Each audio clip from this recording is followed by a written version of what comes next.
I want to get into definition of terms and even want to ask you to sort of call out the most frequent instances when people are misusing the term to just use a paintbrush of lies to describe something with which they disagree. I am reminded, as you ponder that for a moment, the opening, I think, line of Chernobyl. We started by watching an arguably prestige TV series, and I will not do it the justice that Jared Harris did it, but the opening line was, "What is the cost of lies? It is not that we'll mistake them for the truth. The real danger is that if we hear enough lies, then we no longer recognize the truth at all. And what can we do then?" Definitional to start. Differentiate misinformation from disinformation and when people misuse those terms.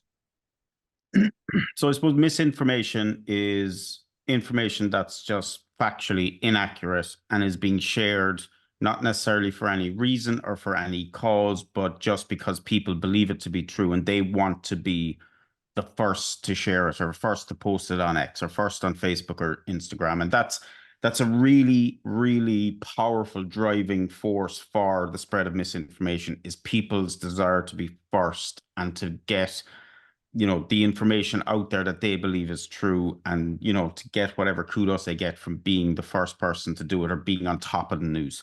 So that's misinformation. And, the reasons for why it's misinformation are myriad, but, mostly it's just because people don't take the time to vet sources or check if something is true. They'll just go and see something, interpret it whatever way they want, and post it online. Disinformation, on the other hand, is information that is inaccurate and factually false, but, probably has a grain of truth in it, but it is purposely spread either by an individual or typically in a coordinated campaign, either by a political party or a nation state, the most famous example obviously being Russia over the last few years. And it is spread with a particular purpose in mind, whether that's to swing an election or to just simply, in a lot of cases, cause chaos and cause confusion and disrupt people's belief systems so that they don't know what's true and what's not true. And I think there's another one that we need to kind of look at here as well, is propaganda.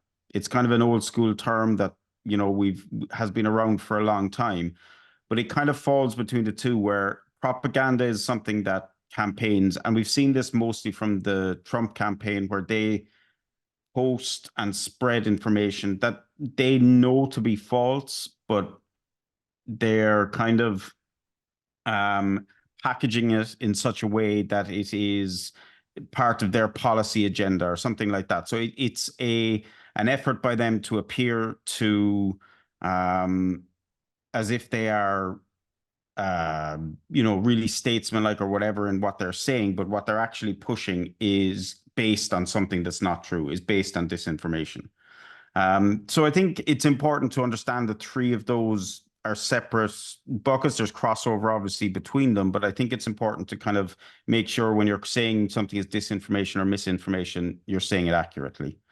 And again, you're saying who is calling out, who are the ones who are painting everything as disinformation. Everyone is kind of, their instinctive reaction to news that they don't agree with these days, in a lot of cases, is just to call it misinformation, call it disinformation. We've heard from Trump for years the term fake news. That's still being thrown around, the fake news media. And that's kind of where it came from, is that everything that is published in the mainstream media can be dismissed as fake news, because that is kind of coming from the top. That's coming from Trump. So, if he's saying it, then it must be true.